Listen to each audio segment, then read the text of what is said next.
Good evening, fighting game fans. I got another Tekken Mysteries episode for you guys. Now, this one's going to be focused around Steve Fox, to be more specific. Now, Steve, he's been in the past. He was a very, very, very interesting character. He was the first boxer on Tekken. We've had kickboxers, Thai boxers, and whatnot, and it was just interesting at the time when Tekken 4 came out that we finally got a boxer. Tekken, the game with karate and all these other Eastern fighting styles, and then we finally get boxing. I was like, whoa, I can't believe it. We're really making advances. I wonder if he has some Bruce's moves, since Bruce kickboxing does incorporate boxing. But nostalgia aside, let's get to the point of this video here. Now, in Tekken 4, as Steve's debut, Steve was he was joining the tournament because he broke a deal with the mafia. He was supposed to throw a fight, but he actually won, and he joined the King of Iron Fist tournament. I forget what was the reason why. Maybe I think it was to find his origins. Maybe I'm not entirely certain. But Nina was contracted to actually kill Steve Fox. That was her target. But then she found out that Steve Fox was her son, and Steve found out that Nina was his mother through research with Lei Wulong, I believe it was. And Nina felt nothing of it.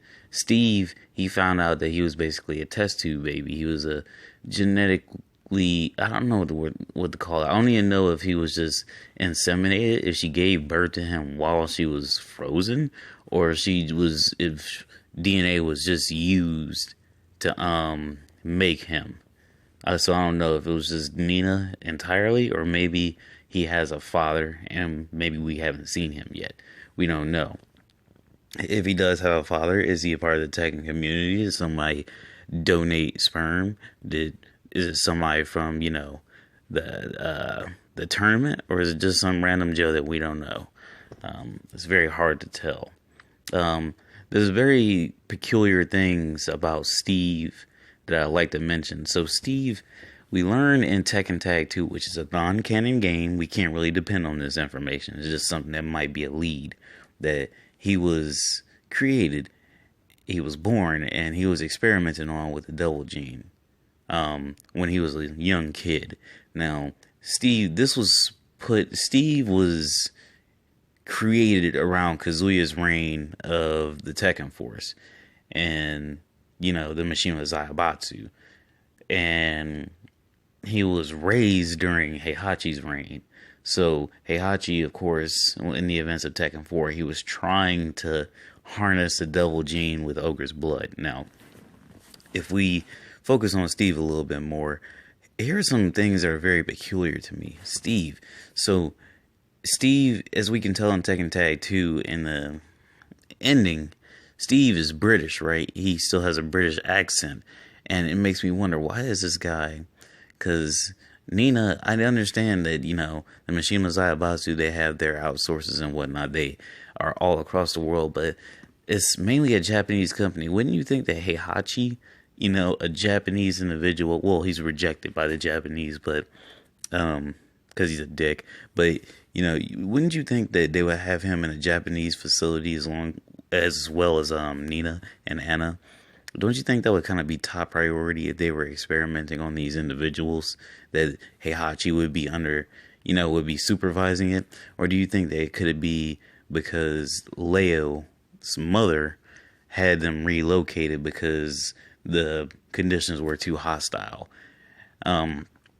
I don't know, but I guess Leo's mother was supposed to keep Steve in check.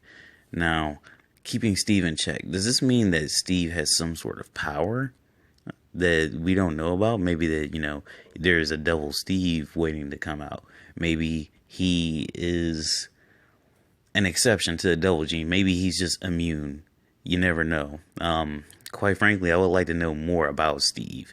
Because in Tekken 4 and 5, very interesting character. Very angry character in Tekken 5. In Tekken 4, he was just on the run.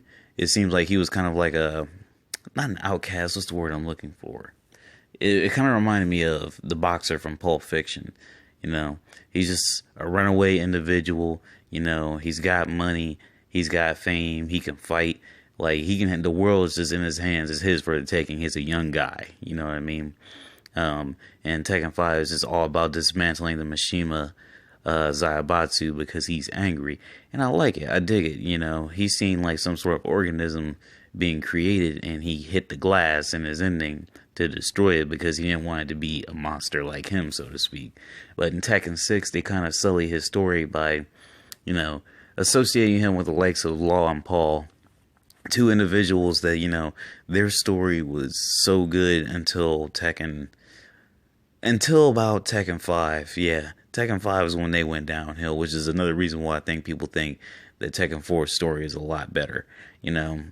But anyway, we'll talk about that in another episode. But Steve, there could be so much good things going on with Steve, man.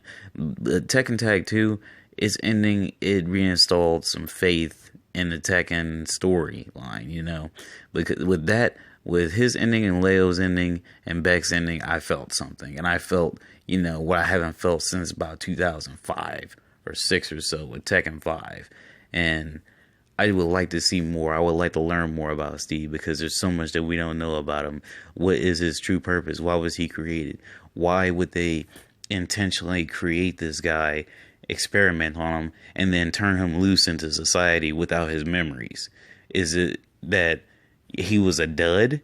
Maybe he was created to be a weapon, but he was a dud because he couldn't harness any power from the devil. So they actually turned him loose because maybe it was just because it was a nice gesture for Nina, possibly. Just for the simple fact that they let Nina go and, you know, she subjected herself to being frozen. I don't know. These are all just theories and hypotheses. But what do you guys think? Do you think that Steve has some deeper purpose than what we've been led to believe? Do you think Tekken Tag 2 has some sort of, you know, foundation behind its ending? Or do you think that Steve is just a douchebag wearing fucking douchebaggy sweats in his Tekken 6 scenario campaign intro? I don't know. You guys let me know. That does it for this episode. I'll catch you on the flip side.